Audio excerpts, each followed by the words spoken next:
Ferdinand R. Marcos Jr., ang pagkakaroon ng lifestyle check sa lahat ng mga opisyal sa gitna ng investigasyon patungkol sa maanumalyang flood control projects. Kasabay nito, binigyan diin ni Pangulong Marcos Jr. ang tuloy-tuloy na pag-check sa mga records ng DPWH kaugnay sa mga maanumalyang proyekto. Ongoing din ang investigation ng pamahalaan upang matukoy ang mga nasa likod ng mga proyektong dapat sana ay makakatulong sa solusyon ng malawakang pagbaha sa bansa. Sa ngayon, umabot na sa 11 projects ang personal na na-inspeksyon ng Pangulo sa Marikina, Iloilo, Bulacan at Benguet. Ilang araw matapos na matanggap ang mga reklamo sa sumbong sa pangulo.ph. As of 9 a.m. today, umabot na sa 9,020 na reports kaugnay sa flood control projects ang natatanggap ng Pangulo.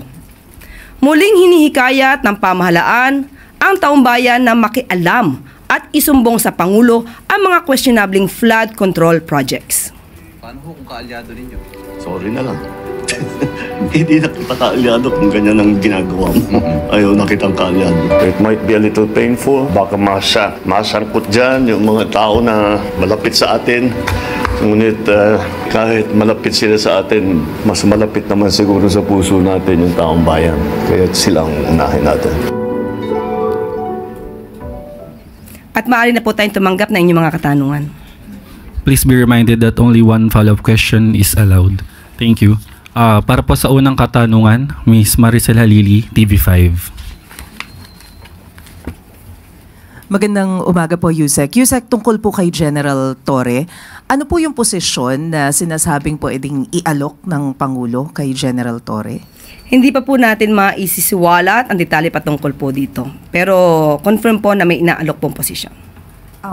But may we know the reason or what convinced the President to relieve General Torre as PNP chief? We all know na nagkaroon po sila ng issues between NAPOLCOM and General Torre. But what really convinced the President to remove him? Maliwanag lang po siguro ang pagkakasabi ni Secretary John Vic Rimulya kahapon at mayroon mga issues na hindi na pagkasunduan at we just have to respect the wisdom of the President on this matter. Sorry, just one quick follow-up po. Pero ganun po ba katindi yung naging issue? Because despite the things that were accomplished by General Torre, he led the arrest of former President Duterte, kay Pastor Quiboloy, and this messy transition could have been prevented if the position was announced first, the new position was announced first before he was relieved. So, what really happened? Huwag naman natin masabi nagkaroon ng messy transition because nagkausap naman po sila at alam po natin na naiintindihan ni General Torre kung ano yung naganap at nirerespeto rin po niya kung ano po yung naging desisyon ng Pangulo. Sorry ma'am, alam ko hanggang 2 questions lang, but quick follow-up.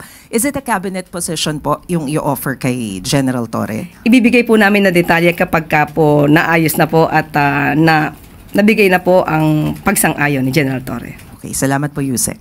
Thank you. Luisa Cabato, Inquirer.net.